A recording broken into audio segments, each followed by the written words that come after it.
am not hating this book as much as I thought I am not liking it to the same extent that I thought I would not like it. She is a bit insufferable, but like, you know, in a way that I too am insufferable. Hello everyone, welcome back to Chibi Readings. I'm going to be tackling my TBR from least excited to most excited. I'm someone who always likes to get the bad over with quickly. I do not do the best first. If I'm eating something, I'm going to eat what I least like first. I am going to do what I least like to do, what I least want to do first. So I have something to look forward to, and I'm not just like dreading these books. So these are books on my TBR that I have, and I want to read in a way that, like, if I didn't read them I would not be sad, but I want to read them because I have them and they're by Black authors. So that's why I'm going to be reading these books and not unhauling them, but I do want to get them over with because I'm not like excited for them. I'm a bit dreading. All that to say, this is a reason vlog reading the books I'm least excited for on my TBR, starting with Black Girls Must Die Exhausted. This is about a woman named Tabitha, and she is in her 30s, and she is someone who has always had checkmark, checkmark, checkmark things that she wants to do in her life. She wants to have a husband, she wants to have kids, she wants to have the career, she wants to have a house, that car. She just wants to have the pseudo-American dream. And she is 30, so now she feels like she has entered the beginning, or like she's really hit her stride in adulthood. But she goes to the endocrinologist and finds out that she has less eggs than someone at her age should have, and that really sends her on a downhill spiral on whether or not she's going to be able to have all these things that she wants to have. The reason I'm dreading this book is because I hate reading books about women having fertility issues. I just hate it. I've never read a good book about a woman who has fertility issues. I am pretty far along in this book, like 30%, not up to like 33, like not 1/3, but a little less than 1/3 of the way through this book. And yeah, I'll update that after. Ace of Spades. I'm reading this book because I've tried to read it more than 4 times and I've never gotten past page 100, and it's not because I did not like it. I think it's just a lot of building and build up, and I was just like, I'm tired, I want something to happen, and I want something to happen now. So I put the book down and pick up a book in which something's going to happen now. I think that's my whole thing, is patience is a virtue, and I don't have patience for a young adult book that's this thick, but it's by a Nigerian author, so you know. The main character's name is Chiamaka, which is one of my favorite names, so that says nothing about anything. But and this book is about 2 queer teens who go to an all-white school, who are being bullied, who are being blackmailed, who are being hazed by an entity at their school. Like, think of it like a Gossip Girl type bully, and they are just on a quest to find out who it is and try to stop them, like stop the racism, stop the hazing. You know, it's on site. That's what that book is about. This last book, I wouldn't say I'm dreading. I am least excited about it just because Talia Hibbert and me have an interesting relationship. Like, I think Talia Hibbert is whatever is like right below a pioneer in like romance of the 2010s or the 2020s. Her Brown Sisters series really brought people into the romance genre, really brought the romance genre, I feel like, out of hiding, which it was in for a long time. It really brought it into mainstream. Also, I really think I'm going to give her credit for the cartoon covers. Cartoon covers have been like alive and well way before Talia Hibbert, but I really think she put it back on the scene in the 2020s, and if you don't think so, it's anti-black.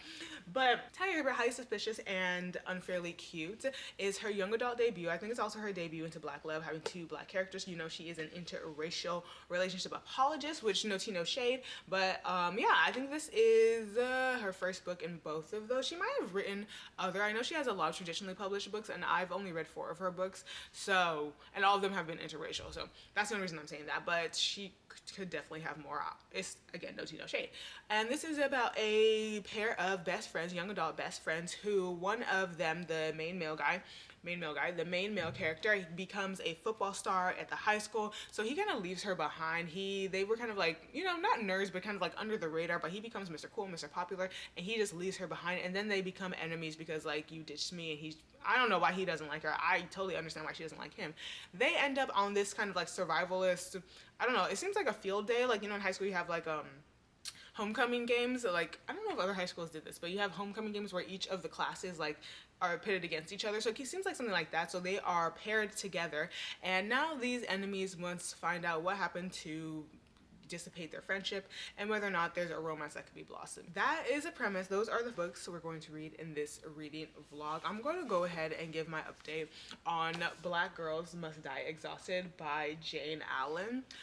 I am not hating this book as much as I thought it was. I would. I am not liking it to the same extent that I thought I would not like it. I'm not enjoying it.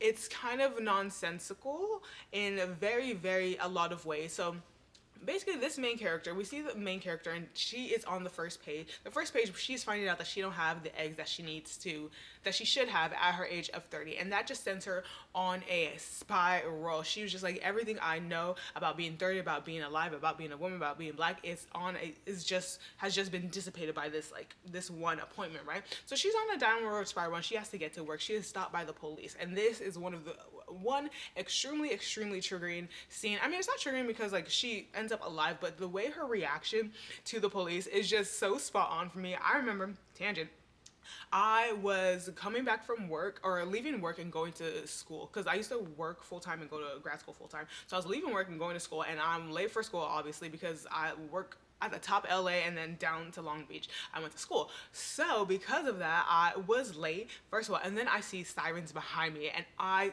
burst into tears. I just burst into tears. I'm just crying. I don't know what to do. I don't know why I'm being pulled over. I pull over right next to my school. So I'm like, okay, thank God I'm right next to my school. Right. I keep my hands 10 and 2. Officer opens that, can I see your license registration? I reach for my license registration for the things in my glove house because I'm not even gonna lie. I don't know what those things look like. I was about to give her all the papers and she was just like, are you going to get your license? Are you reaching for your registration right now? And I'm just like, girl, you just asked me for, girl, Mrs. Officer, you just asked me for my license and registration.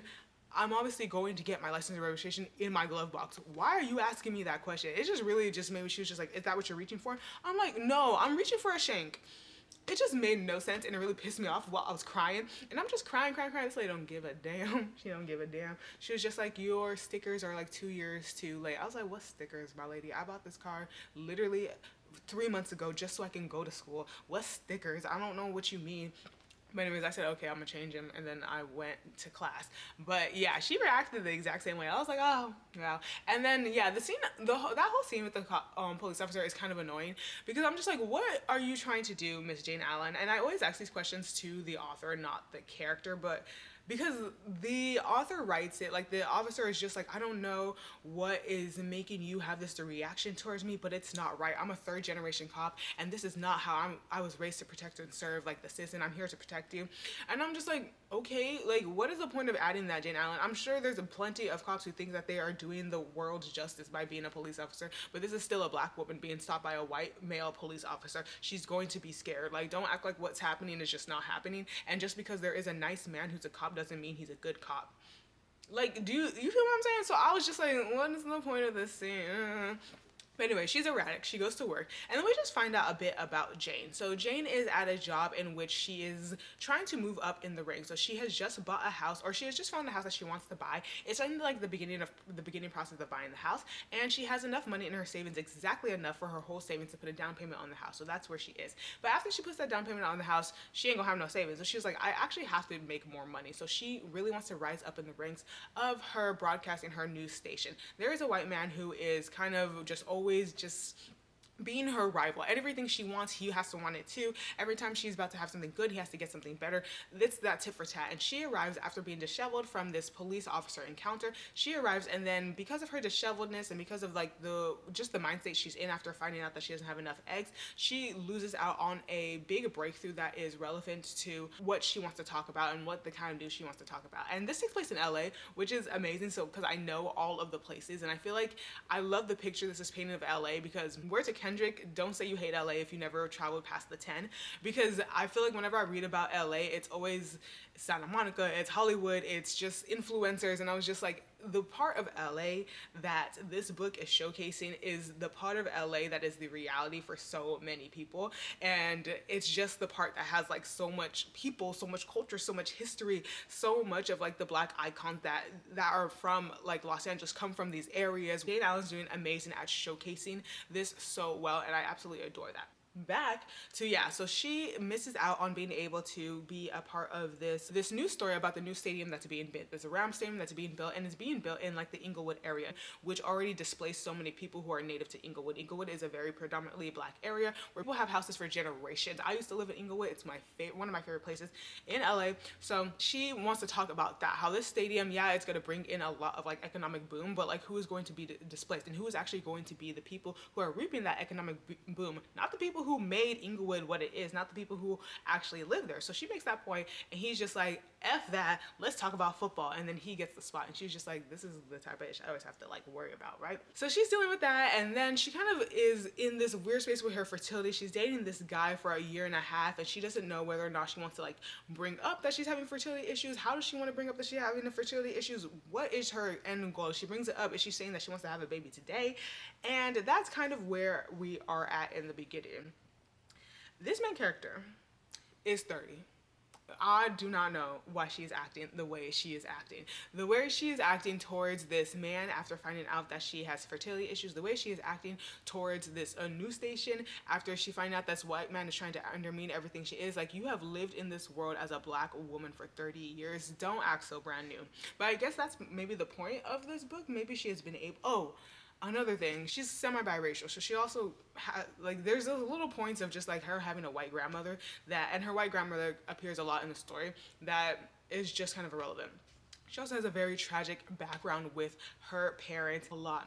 This main character is tiring. It's so tiring to read. I am tired for this main character. She got fertility issues. She got issues with her man. She got issues with her father. She got issues with her mom. She got issues with her friends. She got issues with like who she wants to be, where she wants to live. Oh my gosh, she got issues with like whether or not she wants to be a woman first or black first. She got issues with rising up in the works, gentrification. Every single thing is on this woman's head, and I beg, oh, it is so tiring to read. Like, I'm just exhausted, and she just keeps making the most exhausting decisions, and we are only 30% of the way through. So I just hope she gets better. She finds help. She stops making these exhausting decisions, because they are exhausting the hell out of me reading this book. And that's my thing. I'm not hating it though. I'm not hating it. It's fine. It's alright. It's not bad. Today is a weekend. I may actually work, because did I finish everything I needed to do for work yesterday? Yes. But am I still behind where I need to be on Monday? Yes. You feel me? So I may work. I do need to clean my loft. This place is an absolute mess. There is yarn and books everywhere. Yarn, books, and makeup everywhere, and I gotta fix it. I gotta fix it. So that's what I'm going to be doing. Am I going to show that? No. But I will be back when I will finish this book today. I will finish this book today because I don't want to take it past today. Y'all, I am coming to you with the heaviest of hearts to say that my first book is a DNF, and I had to even force myself to DNF it, not because I was like, it was starting to pick up, I was starting to like it, but because I wanted to read this book all the way through just so I could give it a 1-star in Goodreads. And I am not in the business of hate reading. That's not my ministry. That's not my portion. I never want to hate read a book. Like, that's just, I know that content is so well on BookTube and BookTok.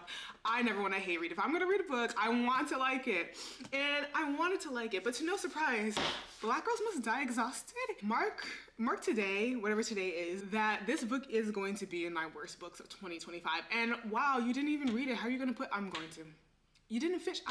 it's going to be in my worst books. This book was so bad. It was tragic. I actually started live tweeting it. I don't have a Twitter, but on Goodreads, live statusing it, because I was like, ain't no way. Ain't no way. There was just no way. But there was a way.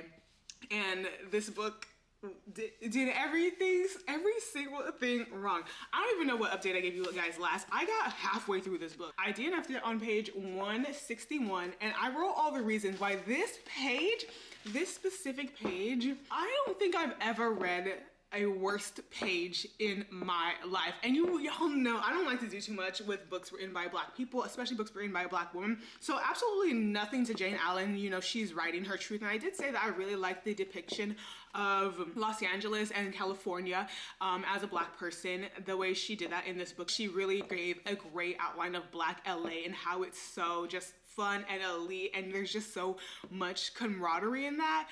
But I'm gonna tell y'all why I DNF'd, and I feel like I have an additional post-it note upstairs. The way I'm a runner, like I literally run every single day, like since I was 15, like I'm a runner. But going up these dang stairs has me out of breath every single time. It don't make no sense. Okay, first thing I hear about, first of all, books and the current zeitgeist around Black women in big cities. Why is it that nobody depicts Black female friendships as a positive thing? And I feel like I hate to keep citing TikTok because I don't even know what y'all doing over there anymore, but I'm still out of breath. I feel like it started with TikTok, and it started with the whole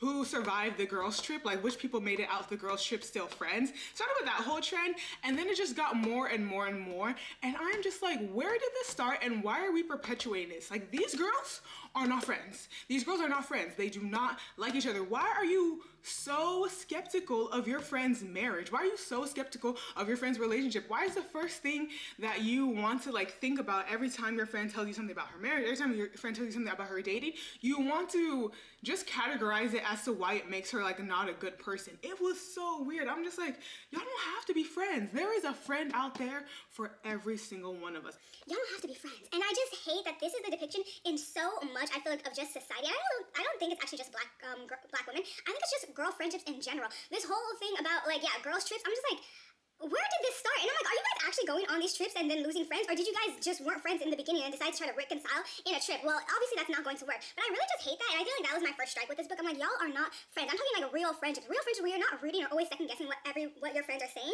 and always not giving them the benefit of the doubt. Because I just feel like in real life, if you meet a group of girlfriends, it's just not like this. So I'm just like, is it the social media of it all that's making it seem like, oh, because people want aesthetics more than they actually want friends? That whole thing is just very, very annoying to read. And it's just not true. And that just kept on coming on and on and on and on. And I was like, what is the point of this? What truly is the point of it? Is the point to be like, oh yeah, your friend is not as great as you thought, or you're not as great as they want you to think? Who wins? Who wins? Who gains from that? Let me just put you back into where I was. The lady's name is Tabitha. She's having fertility issues. She does not know what to do. She's in this relationship. She doesn't know whether they're at the point where they should start having children. So she tells her friend that they're having these fertility issues. She really wants to kind of get a hold of her life because this fertility issue is really making it like her life is running away from her. So there are certain things that come up where she has to grapple with, like, am I a woman first or am I Black first, and things like that, and which I thought was very, very interesting. Like, there's this point in the book where this lady, this white woman, comes up to her job and like, we're trying to form a union and we're trying to get better benefits and try to do just, you know, more women's like rights and like more accountability for the men who are just like maybe profiting or who are maybe exploiting the women.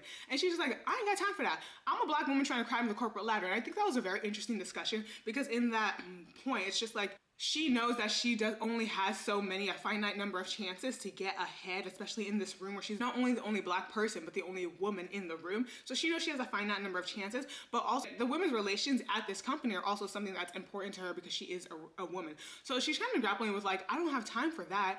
I have to do this. So I felt like that was a very interesting conversation. And then we get to know the lives of kind of her friends. Like, one is married and one is married and makes being married her whole personality. The other one is dating. The other one is something else. They didn't really get into her yet. And that's kind of just the lay of the land. So she consults her friends about like what she should do with these fertility issues. And she comes up with the stupidest idea in the history of any adult. She's 30. She's 30, not pushing 30, she's 30. And from there on, I was like, I see what this book is and I want no parts. I don't want to engage in it. So that's when I decided, I feel like that's when I was on the train to DNFing this book. But I was like, actually, why don't you read it all the way through and just see, because I was like, I'm actually curious on like what her decisions and how they like end up. So I'm like, just read it all the way through and see what the conclusion is. I did not. So a big part of this book is this woman's grandmother. This woman is 1/4 white. So her father is half white and she goes to see her grandma because her grandma is like one of the most solid forms in her life. Her mom is very traditional, wants her to get married, have kids, doesn't want her to keep doing this career stuff. She only talks to her dad's mom, her grandma, who is white. That is very important because their conversations are nonsensical. And maybe it's because I don't have a white grandma that I know they're nonsensical, but they're nonsensical. So that's where we come here. So this is the grandma. The grandmother's name is Tabitha. I think the main character is named after Tabitha. And she's relaying just the story of her son, the main character's father, to her. So she starts going on about how hard it was for her son to have a white grandmother. And she goes, he was my poor baby boy, being down there at Howard University. Neither one of us really knew what it meant to be black so much. And black is in quotation marks. I don't know why I was like, that was one of the 13 reasons. And I was just like, why would you know what it means to be black? You're a white woman. Like, that don't make no sense. And why would he need to know what it means to be black? Like, as if there's a succinct definition in the dictionary that y'all both just missed over when you were reading the dictionary. Like, he's black. There's no handbook, there's no rules or guidelines, there is no means. So I'm just like, is this something that anyone would really say, especially someone who has a black son? And he would report back about everything that he'd learned about black history and culture dating back to the Egyptians. That line was actually when I DNF'd it. So I said I'm not gonna read anymore because at this point I'm hate reading it. But it gets to this thing that I hate about Western culture when they refer to Africa. They ancestralize Africa in so many ways that it makes it seem as if Africa is not a current thriving continent with people who are current to that continent. Like, my entire family is in Nigeria and they have lived lives separate from the history that the West seems to think that Africa is stuck in. Africa is not just the history of people in the diaspora. So for her to say he learned about anything dating back to the Egyptians, are Egyptians no longer? Are there no longer Egyptians? Just not even dating back to the ancient pyramids, or dating back to Giza, dating back to Cleopatra, dating back to King Tut, just the Egyptians, not even the ancient Egyptians. So I'm just like, Egypt still exists. Egyptians still exist. Why are you acting like the history of Africa only exists to be the history of those in the diaspora? Made no sense. That's a hard stop for me every single time. But then I was just read one more sentence, and actually this is when I closed the book and I said I'm never opening this again. She said, who knew that being black was so rich and involved? Miss Ma'am, what are you talking about? What are you talking about? This is a white woman regaling to her black daughter, because her mom is black and her dad's half black. And if her dad was visibly black, like the white grandma was describing, this girl, I'm guessing, it looks very visually black. So who knew that being black was so much and so involved? What are you saying? What are you saying? What are you saying? So I'm like, this book is not meant for me. This book, I am not the book's audience. The book's audience is not black people. I don't know who the book's audience is, because I don't think it's non-black people. So where does that leave it? Where does that leave it? Is this book's audience only the white grandmas of black children? Because if that's the case, do not hate read this. Do not continue to read this just so you can give a 1 star to a book. I'm not in that business.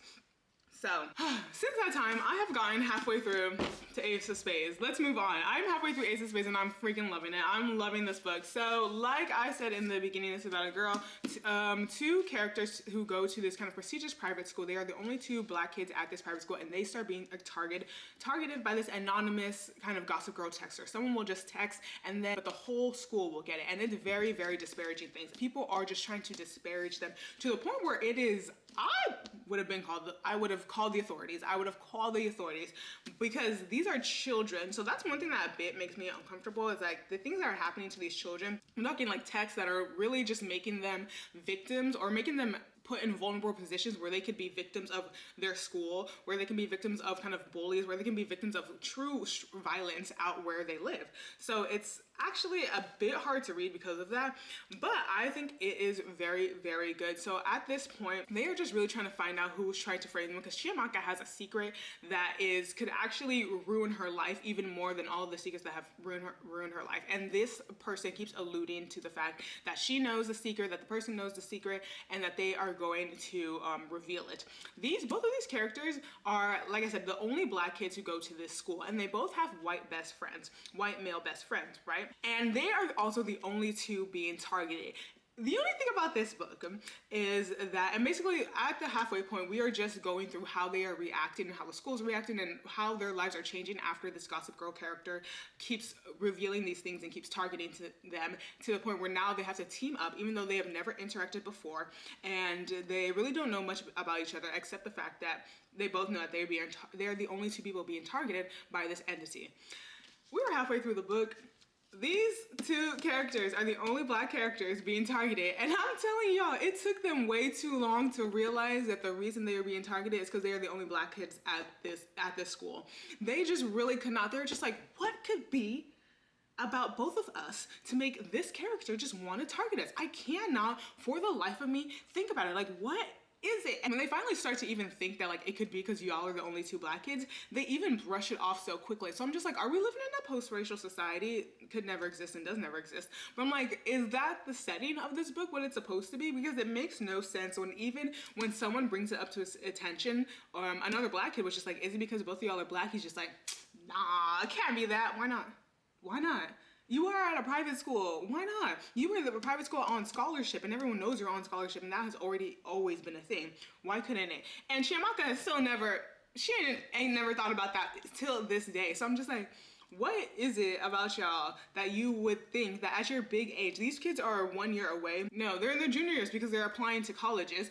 So at your big age of what I assume 16, 17, 18, y'all have not realized that you cannot, especially in like a predominantly white school, you cannot escape your blackness in the way that both of you are trying to. Anyways, we are in the part where they're just trying to find out who did it. They're trying to kind of stake out, trying to find the phone that's being used to send these messages, find out how they know this information, and they are each compiling their list of suspects. I think the author is doing a very good job of making me, I have no idea who it is. I have no idea who it is. Every single person in their life is a suspect. Every single one. They're making new kind of friends, new connections, and I'm like, they're a suspect. Every single person that the new character that the author has presented and then kind of dwelled in, and there's a lot of characters, and the author has done a very good job of differentiating them and making them have kind of like unique relationships with our two main characters. I have no idea who it is. I have no idea. You know, and like, there's an obvious answer, but I'm like, it's too obvious. It's too obvious. I'm like, is it a group? And I'm just like, how would they get this information? So I'm like, I don't know who is doing this blackmailing. I'm so excited to find out though. I have my suspicions. And if my suspicions are confirmed, ooh, I'm so mad. Ooh, I'm so mad. But yeah, that's where this book is. It's very, very good so far. It's actually, I'm feeling the length of it because it's just so many incidents that the author is giving, and it's just like pushing these characters more and more in the corner. And I feel like that's purposeful, but we're halfway through and we're finally at the point where, first of all, they realize it's because they're black, and second of all, they're finally in the point where like, we need to stop this. So I'm like, there's still halfway more of the book to go through. So I'm like, what could happen? Is it just gonna be more of like, these messages are sent, here's the aftermath, we gotta compile a new list of who it could be, and then we gotta try to find them, or what could happen in the rest of the book? That's what I'm curious about. But I'm really liking this so far. Very enjoyable read. I am loving the characters and the characterization of them. I feel like it's realistic, and I mean, not that it should be realistic, but I feel like these characters are behaving like kids and young adults and making decisions like that, even though some of the times when it comes to like them realizing why it's both of them, it could be, it's a little like, you know, in one ear out the other. But otherwise, I'm really enjoying this book. Do not know why I started like that. I finished Ace of Spades. Ace of Spades. I have finished. If y'all have not noticed by now, I have a severe stammer that I have never been able to get past. It is genetic. My whole family from my dad's side stammers. And I love my stammer. I feel like it has a little bit of razzle dazzle to my speech. Wow, what am I talking about right now? Ace of Spades, 5 stars. I finished Ace of Spades and I'm giving it 5 stars. I absolutely love this book. To start this reading vlog with a DNF, and then not end, but like to have a 5-star, I totally forgot about what was even the name of the book I DNF. I couldn't tell you I couldn't tell you because Ace of Spades was so good. I finished it. I think the last time I came, I updated you about 75% of the way through. So it was basically Chiamaka and Devin just really on their sleuth CSI-ish, trying to find out who is this gossip girl trying to blackmail them. They finally figured out like, oh wow, it's because we're black. And you know, I'm gonna give them, this is a young adult book, so I will give them some leeway because of that, because I feel like in high school you still see everyone as a peer. Like, you still see everyone as like an equal peer. Someone to be out to get you because you're black. I can maybe see how in high school, especially if you grow up in an area that's predominantly non-black, I could see it, because especially after reading the author's note at the end, like I can see how like this could be someone's experience. But yeah, this book just turned out to be so good, just so good. I started tearing up, I can't lie, I started tearing up. Like, I didn't cry, but I was just like, wow, just to read this on page, it was just like, it felt so raw and it felt so real. It's like I think actually them not coming to the conclusion of like any of this being because of their blackness, and then them realizing it was kind of soul crushing to me, because like obviously it's something that it's obvious, but like they really had their whole entire lives questioned, and they're just like, every single one of y'all is a suspect. And something I did want to make sure I point out, because I actually finished this 2 days ago, so I don't want to forget, is that I enjoyed the pessimism of this book, the gloom and doom, because the pessimism wasn't not based in reality, and I actually love that. I don't think we should like sugarcoat it and be like, but among 10 racists, there's one that will realize that you are human as a black person. Get out of my face. Like, you also don't need to be in that space. And I just love the pessimism of that. Or like, not the pessimism, the realism of that. Like, it was really just like, at a point they became very aware that there is something very fundamental that separates them from their peers and makes them always a target. You could know these people your whole lives, and other people or them will view you two different fundamentally, and there's nothing you can do to change that. And there's nothing you can do to change that. You can be valedictorian this, chairman of the board this, I don't know, house prefect this, but that's not going to change that there's something fundamentally different. And if someone innately finds a problem with that fundamental difference, there's nothing you can do about that. I enjoy that pessimism. I feel like a lot of times in books they try to scapegoat over that and be like, but there's always one good egg. And I was just like, why are you searching for the good egg among 100? Ain't that tiring? Is that not tiring? You don't have to do that. But anyways, I absolutely love this book. I love the ending. I love the conclusion. I love the epilogue. And this was a long book, but it actually wasn't, because there's not but 10 words on each of the pages. But I think because of the amount of pages, it made me like put it down a lot. And also I was tearing up. And I don't like to cry. So if I see myself tearing up, I'm gonna close the page. I'm not gonna sit in that. I'm gonna close the page and wait for that feeling to leave and then come back better than ever. I absolutely adore this book. There's nothing bad I can say about it. 5 stars. It's a great thriller. The conclusion was wrapped up so well. Characters were written and they felt so young adult, down to the naivety of them and down to the belief that like the systems at power are going to help us because we're kids and something wrong is happening. There's something so I felt so bad for them just reading this as in like an adult and someone who's just like knows like, no, the system is what's out to get you. Not to be like too like dramatic, but like their belief that like we need to tell an adult, we need to have, which I do think you should always tell an adult, like you should always tell an adult when any type of bullying is happening.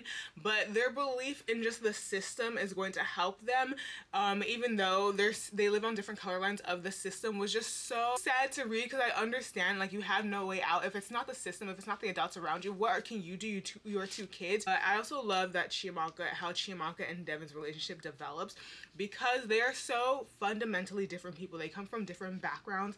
They have a different family life. They want different things in life, but they come together and they find that their shared, I don't want to be like it's a trauma bond, but they found that their shared lived experience as Black kids in a predominantly white school who are being targeted, it brings them together in a way that like you guys would not be friends naturally. Like you guys would not like be friends naturally, but you guys are comrades in a way that makes each other a safe space, despite the fact that like your personalities may not be like, you guys may not hang out on the weekends, but there's a camaraderie between you two that makes each other a safe space, and I adored that. This book was so good. I am more than halfway through. I have about 120 pages left. I would say 60, no, I'm gonna say 66. Y'all could do the math on that. I don't do math off the clock. But Highly Suspicious and Unfairly Cute, I am more than halfway through this, and I think the masses lied. The masses lied. I have not seen any good reviews of this book. Am I on just the wrong side of the tube of the bookternet where people hated this book? This book is so good. This book is so good. I think I have not liked I was gonna say I haven't liked a romance, but I definitely have. I have not liked a contemporary romance this much. Whatever last Jasmine Goldberg book I read, or I really cannot put together the Emily Henry book names to the book. I know I hated Book Lovers. I know I hated Happy Place. And I know I hate Happy Place is the one with the engaged couple with the phone call breakup. Book Lovers was just bad. What are her other ones? They're all different colors. I liked, what's the one that people say is not actually a romance? They say it's a coming of age. I liked People We Meet on Vacation, and I liked her other one. Anyways, I liked those two books. I hated the last two. But yeah, I have not liked a contemporary romance so much since those books that I just mentioned, and this one's so good. It's a young adult book. It's about these two friends. They were friends when they were younger, and then one ascends the social hierarchy because he plays soccer very well, and he becomes part of the popular gang. His friends seem useless, and then something happens because she's a little weird. She likes to talk about conspiracy. She likes to talk about, like, you know, things like, you know, things going around in a certain sector of the zeitgeist, which makes her a little weird. And especially when she gets nervous, she starts to talk a lot, which I can 100% relate to. So one day he's just like, hey, can you shut it? Can you be quiet? And she's just like, you have betrayed me. And honestly, he had and he did. He tries to apologize, but it's too late. The damage has been done. And then they end up together in this kind of wilderness retreat thing, trying to win a scholarship. And they realize that the thing that they hated about each other, like, she obviously hated that he, like, ascended the social ladder and started looking down on her, and he hated that she didn't accept his apology when he did apologize. They start to kind of rekindle that, and that is kind of the story all I can give. And it's extremely cute. It's extremely cute. There's nothing else to say. Like, extremely cute. Like, their individual storylines, I am absolutely loving it. They both want to be lawyers, but we're finding out whether or not their reasoning for wanting to be lawyers is actually something that's rooted in themselves or something that's rooted in expectations. We're finding out, like, what type of law they want to practice. They're also seniors or juniors. I don't know how it works in the UK if you apply when you're a senior or junior. It seems like they're seniors, but they're also applying to colleges, so I don't know how that works. But I am enjoying it. It is extremely cute. It is so good. It is a good romance. It's a good young adult romance. I don't know. I think maybe because people read Talia Hibbert and they know her for a certain type of book, but I think people are so used to Talia Hibbert's writing style with adult that they were expecting that same writing style with this young adult book, which is completely fundamentally strange. This is a young adult book. It should not be the same writing style, the same kind of character arcs that she likes to do as an adult book, and I think she is doing that so well with these characters, and I am absolutely adoring this book. I am enjoying how they are finding their way back to their friendship. I am enjoying this talk about, like, their career goals and their career trajectories. I am also adoring that these are, like, not typical young adult characters. Like, the main girl, I was gonna call her Chiamaka, but her name is Celine. Celine is very unusual, but she's not that unusual. She's just very much like top of her class, has to be valedictorian or die type, and I really actually love reading about that character. I feel like that's a character that we got a lot when we were younger. Is that true, or did we always get not like other girls? I don't know, but I'm really enjoying her character. She is a bit insufferable, but, like, you know, in a way that I too am insufferable, so I very much enjoy her. Yeah, I'm liking this book. It is a great romance. I see this being a 4-star read, which is the highest I can give a contemporary romance. Actually, I have given a 5-star to a contemporary romance, and that was the third Talia Hibbert book in her Brown Sisters trilogy. That book single-handedly got me through my thesis defense. I was reading it before. I was reading it while the professors were I don't know, deliberating on whether or not they're gonna I successfully defended my thesis, and I was reading it after. So that book, it took me through a traumatic time. So is it a 5-star book, or did it just help me cope? Who knows? But that book gave 5 stars.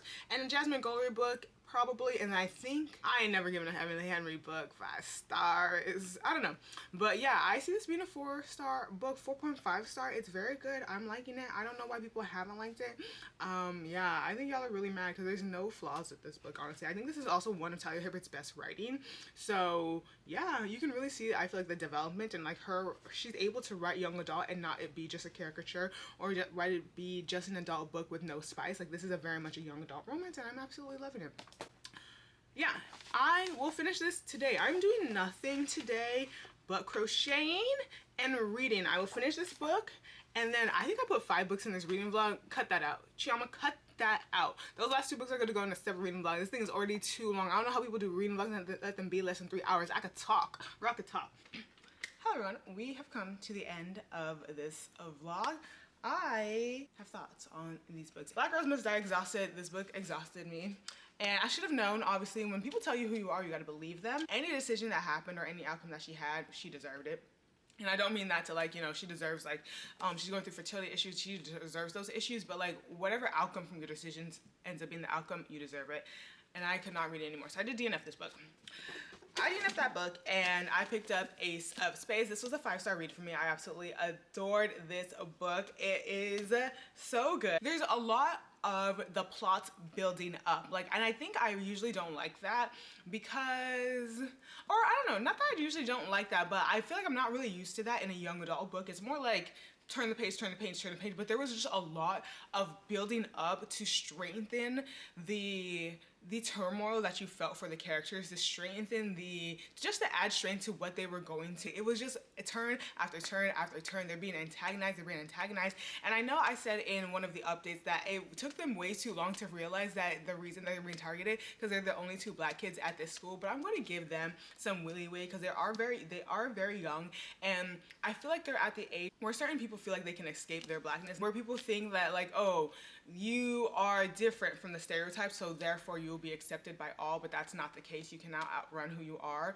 especially living in a racist country, living in a racist society, a racist world. So yeah, and I do love the relationship, the found family. This book was perfection to me. It was very sad, kind of hard to read at times, but very, very good. I love this. This was the perfect young adult book. It read like a young adult book. Like, these characters read very much at the age that they were, but anyone of every age could enjoy this. It was a great whodunit, and I absolutely adore this book. This book, Highly Suspicious and Unfairly Cute, got so much hate, and I think it's because everyone knows Talia Hibbert for writing adult romances. That's what they know from her, that's what they like from her, and that's what they expect her to do till the end of time. But she wrote a young adult book, and she wrote a young adult book well. I really enjoyed these 2 characters. They were very distinct characters. They were nothing like her previous characters, and they read very much young adult. And the way their romance blossomed, the decisions they each made, like, I totally understand being the high school kid who, like, don't look at me, don't talk to me, I'm going to the college, I'm going to my dream school, and that's the only thing that is in my mind. Oh, that's the only thing that's in my mind, and that was very much what our main female character here, what's her name? Celine. That was very much Celine, and it was also very much Bradley on the surface, but you got to know so much about Bradley and about Celine and about their dreams, hopes and dreams, and how their lives or how their childhood have shaped what their hopes and dreams are, and whether or not those hopes and dreams are there. Not to be a Disney Channel coach that's also a father that's saying you're giving up your dream, Troy, but Troy says like, no, I'm giving up yours, Dad. I really enjoyed it. It was a light fun. It was a great palate cleanser. This one 4 stars. This one does, and this is like a whole separate convo, but I do think it's funny how everyone, or in books where academia is at the center, or academia is a really big part, especially with young adult books, and annoying messages that I see where the concept of a dream is always shaped in terms of artistic pursuits. Like, no one could ever dream of having something that in society is themed as a normal career. And I'm like, inside a capitalistic society, like, you could have a dream to like be an artist, but you have to sell your art to live, so you're still living under the constraints of capitalism. So we can never escape that. But I like the way that this book allowed someone to have a dream that's still in the constructs of like what we think of as a quote unquote normal job. I think it's like bad to say that like, oh, you can either choose like the easy route or the traditional route and become lawyer, doctor, engineer, financial advisor, blah blah blah, things that we think of as regular careers, or you can choose to actually follow your dreams and be an artist, be a fashion designer. But I'm like, some people don't have those dreams. Some people actually really do dream about like arguing in a courtroom. Like, I'm an engineer, I've always loved to like write programs and things of that nature. So it could still be a dream even though it does not exist in artistic pursuits, and I think this book handled that really well. So I really, really enjoyed that. I hope you liked this reading vlog. I will catch y'all in the next one. Bye.